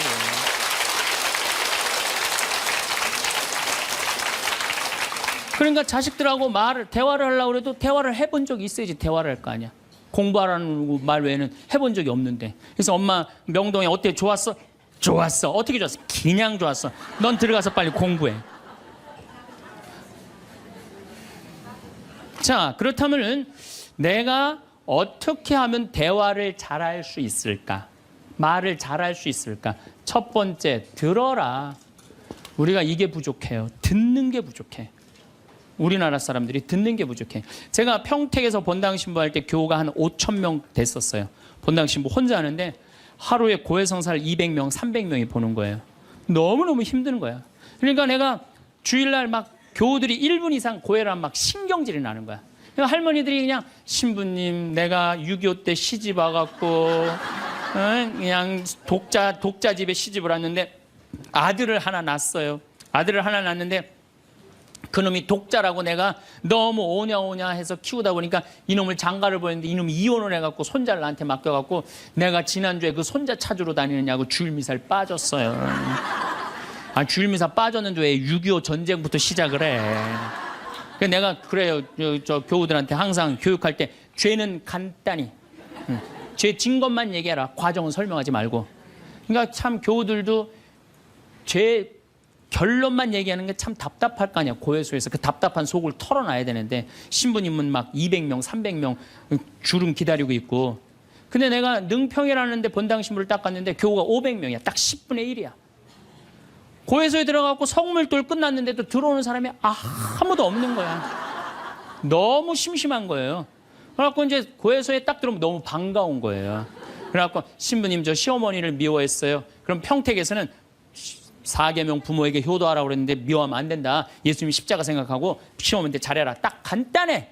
그렇게 했는데 능평에서 이 자매 나가면 이제 아무도 안 들어오니까 이 자매 나가면 아무도 안 들어오니까 내가 뭐라 그러냐면 왜 시어머니를 미워하는데요? 아이 뭐 내가 시집을 왔더니 그냥 손자하고 그냥 고모하고 그냥 남편만 하고 나는 그냥 완전히 식모 취급하고 친정에도 못 가게 하고 그러면 안 되지. 그 시어머니 며느리한테 밥 얻어먹으면서 정신 나간 시어머니네. 그러면은 그 자매가 신이 나는 거지. 신이 그것뿐만 아니라 내가 혼수 살림 얼마나 구박을 많이 받았는지 몰라요. 그러면은 내가 이제 정말 늙으면 그거 정말 다 그래. 하여튼 자매님 참 그런 집에서 힘들게 산다 그러면 막 눈물 콧물 흘려가면서 시어머니 욕을 바가지로 해요. 그러면서 자매가 신부님 이렇게 시어머니 욕해도 되느냐고. 걱정하지 말라고. 여긴 비밀이 지켜지는 데니까 걱정하지 말라고. 한 20분 정도 막 시컷 시어머니 욕하면은요, 대부분의 며느리들이 뭐라 그러냐면 신부님 꼭 시어머니가 있어서 불편한 것만은 아니에요. 시어머니가 애도 봐주고 반찬도 이런 거 저런 거 해줄 때는 난 너무너무 좋아요. 그런 것도 있어요. 예. 신부님 이번 사순절을 맞이해서 내가 우리 성가정 만들려니까 내가 시어머니한테 내가 잘할게요. 뭐 잘하면 좋죠.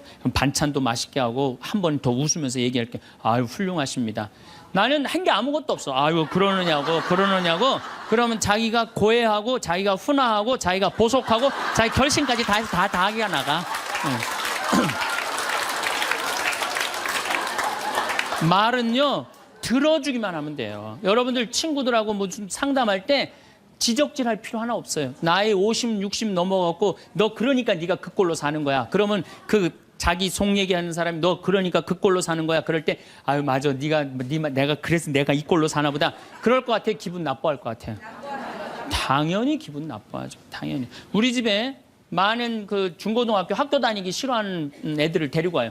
요즘 내가 바빠서 거의 상담을 못 하는데 데리고 오면은 얘가 학교를 안 간다는 거예요. 중학교 2학년, 3학년 애가 학교를 관두겠다는 거예요. 그러면 내가 많은 경우 상담을 하면은 거의 90%는 그랬던 것 같아요. 너 학교 많이 다니기 싫으니? 네, 다니기 싫어. 그럼 관둬. 뭐 다니기 힘들고. 신부님한테 다니라고 설득하러 데리고 왔는데 신부님이 뭐라 그래? 나는 이제 그렇게 마음 먹고 애가 오는 거예요. 저 엄마가 날 저기까지 데려간 거는 나를 학교를 다시 다니게 설득을 시키려고 저 신부를 만나게 해주는구나. 근데 내가 관둬. 뭐하러 다녀? 내가 엄마한테 자세히 얘기해 줄 테니까 너 관둬. 근데 왜 다니기 싫은데 이유가 뭐야? 그럼 공부도 따라가기 힘들어. 그래, 맞아. 한번 따라지면 그거 못 따라가. 너 있잖아. 너는 머리로 살 놈이 아니라 내가 보기엔 몸으로 살 놈이다, 너. 너 우리 생태마을에 와갖고 농사나 져라. 그러면 이제 자기 친구 얘기, 부모한테 섭섭한 얘기 다 해요. 그럼 얼마나 힘들었겠니? 그거 다니기, 너 수업 시간에 조는 이유가 있지. 뭐 이해를 해야지 알아서 볼 거 아니야. 이해도 안 되는데 눈 뜨고 쳐다보고 있는 거 쉽지 않지. 신이 그거 어떻게 알았냐. 다 내가 옛날에 해봐서 알아. 한 1시간 동안 얘 공감, 동감 해주고 고개만 끄덕여주면요. 얘네들이 거의 끝날 때 뭐라 그러는지 알아요? 신부님 막 그래도 아무리 생각해봐도 중학교는 졸업해야 될 것 같아요. 아니야. 중학교 졸업할 필요 없어. 나중에 네가 철 들으면 졸업해도 돼. 자퇴 그냥 하는 걸로 하자. 아니에요, 신부님. 중학교 졸업하는 게 나을 것 같아. 그래? 그러면 가서 한번 다녀봐. 다니다 힘들면은 꼭 나한테 얘기하면 내가 꼭 엄마한테 얘기해 줄게. 그래서 중학교, 고등학교, 대학 졸업한 애들 많아요. 아직도 연락하는 애들이 많아요. 신부님 감사하다고. 내 인생의 마지막 거처로 어디가 좋을까? 여러분들도 생각해 보신 적이 있으시겠죠? 저도 올해 60이 되는 해여서 그런지 부쩍 이런 생각을 많이 하게 됩니다. 은퇴 설계라고 하면 사람들이 재정적인 문제를 먼저 떠올리지만 사실은 인생을 어디서 지낼 것인가 하는 마지막 거처에 대한 결정이야말로 최우선 순위를 놓고 신중히 고려하고 결정할 수 있도록 준비해야 할 사안입니다. 그렇지 못하면 여기 가서 살자, 저기서 살자 하면서 옮겨 다니다가 돈만 잃고 몸만 골아버리기 십상이거나 10억 가까운 보증금을 내야 하지만 대기자가 많아 평균 2에서 3년은 기다려야 할 정도로 인기가 높습니다. 호텔 스위트룸 같은 곳에 살면서 청소 안 해도 되고 침구는 매일 뽀송뽀송하고 삼시세끼 고급진 식단으로 이루어진 식사를 할 수 있고 언제든지 의료진의 진료를 받을 수 있는 곳. 비슷한 연령대 친구들이 이웃인 데다가 수영장, 헬스클럽은 물론이고 다양한 프로그램이 있어 한시도 지루할 틈이 없을 것 같은 곳. 서울 도심이나 인근 도시에 자리 잡고 있어 외출도 자유로울 뿐만 아니라 가족들도 교통체증 없이 수시로 찾아올 수 있는 이곳은 낙원으로까지 비춰질 수 있습니다. 이런 생각으로 호텔식 실버타운에 들어간 70대 초반 부부가 있습니다. 입주를 위해 방문했던 실버타운은 그야말로 천국과 같았습니다. 내부의 수영장과 헬스클럽은 물론이고 소극장의 도서관, 당구장, 탁구장, 노래방에 방문한 가족들과 모임을 가질 수 있는 고급 레스토랑, 그리고 스카이라운지에 와인바까지 있어 자신이 좋아하는 재즈를 들으며 이웃 친구와 늦도록 담소를 나눌 수 있겠다는 생각에 부부는 서둘러 입주를 했습니다. 이게 5년 전의 일입니다. 이곳에서 나중에 거동이 불편할 때라도 보살핌을 잘 받으며 자식들에게 부담 주지 않고 여생을 보내면 되겠구나 하는 생각에 마음까지 홀가분해졌다고 합니다. 첫 몇 개월은 그야말로 구름 위를 걷는 기분이었습니다. 사실 실버타운 안에 있을 때는 호텔 같은 방 안에서 많이 지냈고 시설을 본격적으로 이곳저곳 이용하기보다는 외출해서 친구들을 만나 자랑하기 바빴기 때문에 여전히 방문객처럼 지냈습니다. 입주 후 들뜬 몇 개월이 지나자 점점 일상의 무게에 짓눌리기 시작했습니다. 호텔급 셰프가 만들어준다는 진수성찬도 하루 이틀이지 질려서 매일 먹기엔 물렸습니다. 그러다 보니 부엌에서 직접 요리해 간단하게 먹는 날도 많아졌습니다. 부와 연륜을 쌓으며 성공한 인생을 일군 소위 상위 1%에 들어가는 사람들과의 지적인 대화를 기대했지만 허무한 착각이라는 것을 깨닫는 데는 그리 오래 걸리지 않았습니다. 자신과 같은 관심거리를 갖고 있는 사람을 실버타운에서 찾기 어려웠을 뿐만 아니라 모여서 하는 이야기를 들어보면 대개는 끝없는 자기 자랑과 자식 자랑만 늘어놓기 일쑤였습니다. 밥 한 끼를 먹으러 식당에 내려가려 해도 옷을 외출할 때처럼 차려입고 나가야 했습니다. 안 그러면 분위기를 해친다는 말이 나오기 때문이었습니다. 옛 친구를 만나 이런 하소연을 했더니 대뜸 이런 말을 하더라고요. 아니, 뭐 하러 그렇게 비싼 돈 내고 그런데 들어가서 사냐. 호텔은 그냥 여행 가서 잠깐씩 다녀오면 되는 거고 그곳에서 제공하는 서비스라면 내가 사는 주상복합 아파트와 별반 다르지도 않아. 나도 아파트를 나와서 엘리베이터 타고 내려가면 온갖 식당들이 한 빌딩 안에 있고 헬스클럽에 병원에 목욕탕에 커피숍과 슈퍼마켓도 있고 빵집도 있고 그 정도는 건물 밖에 나가지 않아도 살 수 있어. 우리도 그래. 그래, 당구장도 있다, 야. 너네 실버타운에 치과 있어? 우리 건물에 치과도 있어. 이 70대 부부는 실버타운 생활 2년 만에 그곳을 나왔습니다. 이 과정을 거치면서 깨달은 것은 나이가 들어도 남녀노소가 한데 어울려 지내는 환경 속에서 사는 것이 최고이고 두 다리가 성한 건강한 노인이 비싼 돈을 내면서 노인들만 모여 사는 실버타운에 들어가면 더 빨리 늙는다는 것이었습니다. 실제로 65세 이상 성인들에게 여전히 건강하다면 어느 곳에서 살고 싶냐는 질문에 응답자의 83%가 현재 살고 있는 집에서 계속 산다는 답변을 선택했습니다. 거동이 불편하게 되었을 때는 어떻게 하고 싶냐는 질문에서도 전체 응답자의 55%가 돌봄 서비스를 받으면서 현재 살고 있는 집에서 계속 살고 싶다고 답했습니다. 나이 들어 가장 좋은 곳, 그리고 우리가 여생을 보낼 마지막 거처로 최고의 장소는 바로 익숙한 우리 동네, 우리 집입니다. 설사 건강이 나빠지더라도 이미 오래 살아서 익숙해진 동네에서 사는 것이 행복한 삶이라 여겨지는 겁니다. 여러분은 여생을 어디서 살고 싶으십니까? 설마 럭셔리 실버타운에 들어가 사는 꿈을 꾸고 계시지는 않으십니까? 어느 곳이 평안한 마지막 거처로 안성맞춤일지 여러분의 의견을 말씀해 주세요. 마지막으로 아프지 않고 오래 살려면 딱 이것만 기억하세요. 이런 음식은 믿고 거르세요. 뭘 먹는지도 중요하지만 더 중요한 것은 혈당 관리입니다. 식사 후 혈당의 그래프가 어떻게 되는가? 다시 말해서 공복 혈당도 중요하고 그동안 얼만큼 일반적인 평균 혈당 레벨이 높았나를 측정하는 당화혈색소도 중요하지만 진짜 중요한 것은 심혈관 질환, 혈관 건강과 관련해서 특정한 음식 섭취 후에 얼마나 급격하게 피크 혈당이 확 올라가는가입니다. 그래서 혈당이 확 올라가지 않도록 식사를 해야 됩니다. 이를 위해서는 먼저 먹는 법을 지켜주셔야 합니다. 채소를 먼저 먹고 단백질 지방 먹고 그 다음에 탄수화물 먹는 것입니다. 식사 순서를 지켜서 혈당 피크를 최대한 막아야 합니다. 그리고 식사 후 2시간 내지 3시간 뒤에 혈당이 얼만큼 제자리로 떨어지나 이것도 봐야 합니다. 인슐린 저항성이 생기면 혈당이 올라갔다가 2시간, 3시간, 4시간이 지나도 아주 천천히 떨어집니다. 그렇게 되면 그게 이미 당뇨병은 아니어도 당뇨 전 단계라고 봐야 합니다. 당뇨 전 단계는 몇 년 뒤 당뇨병으로 갈 확률이 엄청나게 높습니다. 그래서 혈당 관리를 목표로 음식물을 현명하게 고르셔야 합니다. 혈당을 올리는 설탕, 흰쌀밥은 독입니다. 특히나 배고픈 상태에서 갑자기 쌀밥 한 숟갈을 입에 넣고 그 다음에 반찬을 먹는 것보다 배고파도 채소나 고기를 먼저 드시고 그 다음에 쌀밥을 드시는 것이 더 낫습니다. 흰쌀밥보다는 현미가 좀 혈당 피크가 덜 나오기 때문에 저는 현미를 권장드립니다. 그런 식으로 음식을 골라서 드시기 바랍니다.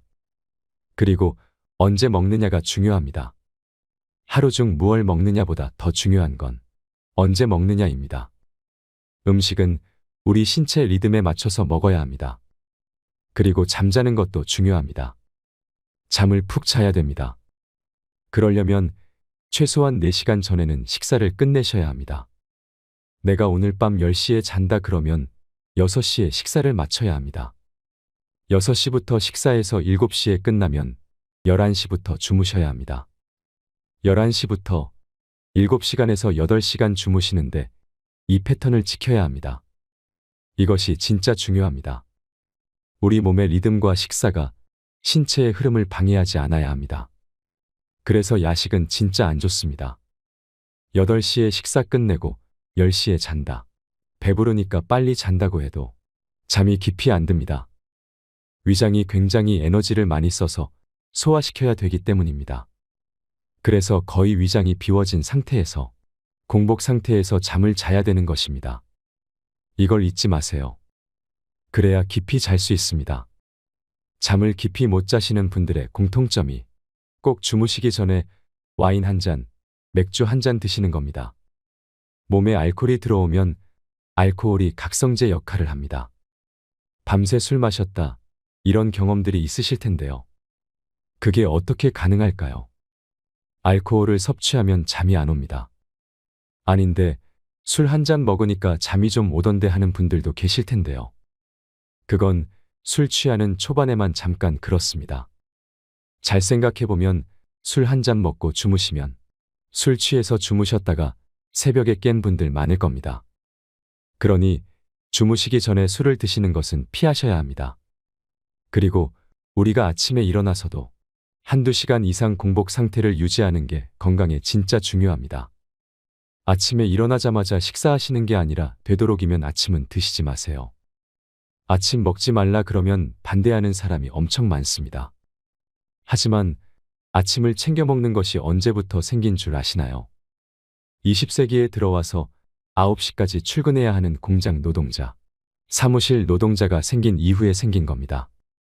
그때 토스트라는 게 생겼습니다.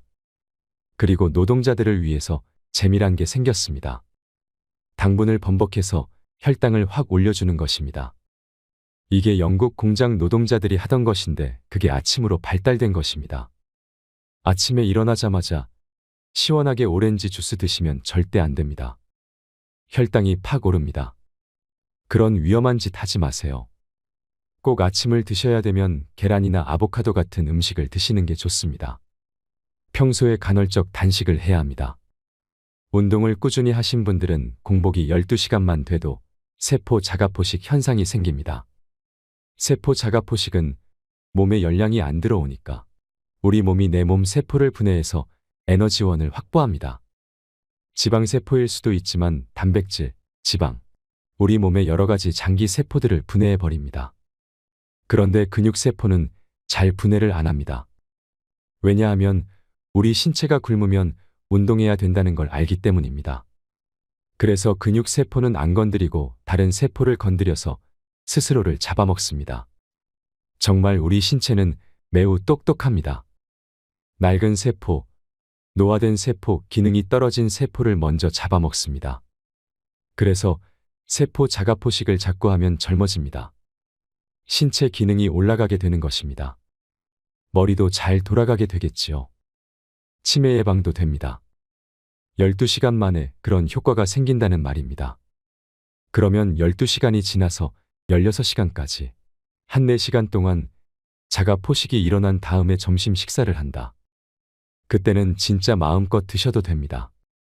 탄수화물, 지방, 단백질. 그냥 몸이 원하는 대로 드시면 됩니다. 다만 순서는 지켜주세요. 탄수화물을 나중에 드셔야 합니다. 그리고 저녁 때 또 마음껏 드세요. 하루 2끼를 마음껏 드세요. 그러면 평소 드시던 하루 3끼 먹던 열량을 다 먹을 수 있습니다. 즐겁게 맛있게 다 드실 수 있습니다.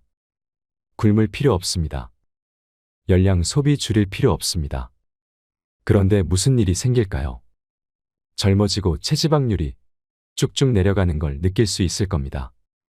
근육량은 올라가는 걸 느낄 겁니다. 간헐적 단식하는 것이 참 좋습니다. 72시간, 48시간 단식을 하면 세포 자가 포식 현상이 더 많이 생기겠죠. 여기서 재밌는 최근 연구 결과가 하나 있습니다. 12시간 만에 자가 포식 현상이 생기려면 평소 운동을 많이 해야 됩니다. 근력 운동을 유산소 운동을 해야 합니다. 그런데 운동을 안 하죠. 운동을 안 하신 분은 36시간 굶어야 자가 포식이 생기기 시작한다고 합니다. 그러니까 운동은 단식의 효과를 올리는데도 커다란 도움을 줍니다. 운동하기 싫으시면 딱 한 가지만 알아두세요. 운동의 중요성은 여러 가지가 있지만 하나는 꼭 염두에 두시기 바랍니다. 우리 몸 건강은 미토콘드리아와 매우 관련성이 높습니다. 그런데 운동을 꾸준히 하시면 미토콘드리아의 숫자도 늘고 미토콘드리아 효율성도 높아집니다. 기능이 좋아집니다. 제가 강조하는 운동 중 하나는 존투 운동입니다. 젖산 역치를 유지하는 운동입니다. 근력 운동을 하면 젖산이 쌓인다. 젖산 때문에 통증이 생긴다. 근육도 생긴다. 이런 얘기를 들으신 적이 있을 것입니다. 잘못된 정보입니다. 젖산은 통증을 완화시키려고 분비되는 물질이고 거기서부터 또 에너지도 나옵니다. 젖산은 좋은 겁니다.